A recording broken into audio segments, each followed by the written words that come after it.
Sana matuloy-tuloy namin hanggang sa last 2 games. Mabigat na yung last 2, yung Cherry and Park. Thank you, Coach. And for Erica, naka-19 points ka today against Nextlet. Ano lang siguro yung motivation mo heading into this match para matulungan mo?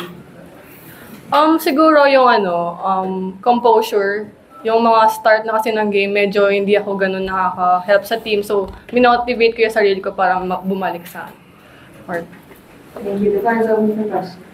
Coach, ano nangyari dun sa may medyo gitna rin kong third set kasi parang layo na ng lamang yun tapos nahabol pa kayo na almost parang nababasa dalawa Parang 5 straight ata. Credit yun sa service, lalo ni Maraginot setter. Mabigat talaga. Yun nga, kailangan namin pagtrabahuhan pa yung sa passing. Pero nire-ready naman sila sa ganong scenario, paano mag-recover, paano mag-refocus para maka-side out agad. Coach, ano lang yung ginawa ng team nung 10-day break para maiwasan yung rust? Alin? Yung nagkaroon ng 10 days na walang laro. Yun lang yung ginawa niyo para mag-rust. Ano naman? Parang nag-off kami nung bagyo. Ilang araw yun? Isang araw lang ata. Dalawa. Parang 2. Hindi, nag-off tayo. Tapos Yung pinaka-bagyo, nag-off kami dahil kinabukasan. Yung nag-cancel yung games. The next day na umaraw-araw, kailangan talagang trabaho ulit. So, pinush namin na mag-training. Normal schedule. Erica, yung first set niya na 32-30. Kumbaga, 32-30, kumbaga paano nyo nalang kinapitan yun dahil umpisa pa lang yung next left, medyo bumubuga na rin talaga. So paano kayo nag-hold on hanggang sa nanalo? siguro nung mga unang part, inaanap pa namin yung groove namin. Tapos, kinapitan na lang namin, nagtiwala kami sa mga kasama namin na yung defense din kasi, tsaka yung blockings ng next lead, sobrang established. So, nahirapan din kami. So, credits din sa kanila doon. Ngayon nga, without sabi, ikaw personally, as a spiker din, kumbaga mas feeling mo ready and confident ka na to take on a more frequent starting role the rest of the way ngayong conference? Personally, hindi ko naman siya binibig deal na dapat ako yung mag-fill ng cup. Siguro more on, ngayon na wala si Savi, mas maging compose pa ako and mas tumulong pa ako sa team. Erica, iba-iba yung tumutuloy na global players sa import nyo. Pero today, ikaw, parang gaano mo lang pag-ginusto na mag-step out nga at saka matulungan na makip na yung perfect record ng PLDT? Siguro maganda lang po yung gising ko. And nakaginig lang po ako na coach kasi sobrang haba ng pasensya nila. Binibigyan pa rin nila ako ng chances, ng opportunity para makabawi. So yun, parang tinake ko na yung opportunity na to na yun, good start.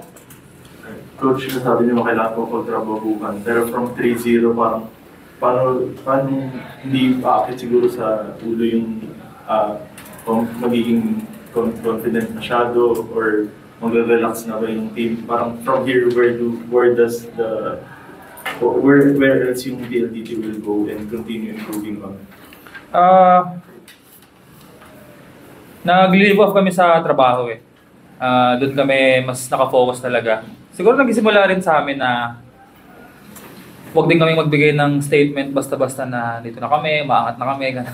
Trabaho lang talaga every game. Kung saan kami dalhin ng trabaho, kung manalo, edi bonus sa amin. Kung hindi, trabaho pa din. Kung saan kami abutan.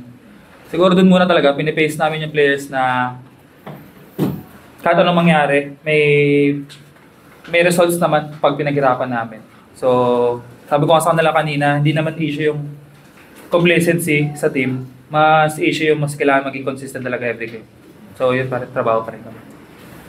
Coach, maganda yung blocks nyo, 11 game blocks tapos 71 touches at least. Gano'n ba importante ito heading into game against Cherry na yun nga, may malakas silang mga wins? Actually, marami pang ayusin eh. Pero at least nag-i-improve kami game by game.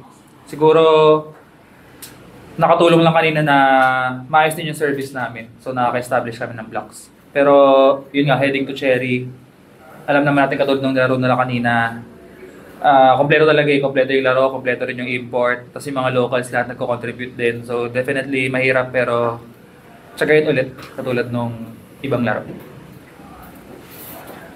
Coach, natalo niyo yung frame line pero yung frame line natalo yung Cherry. Parang nakakatulong ba yun na boost ng confidence? Parang yun having that those results, parang mas nakagaan ba ng loob yun rin?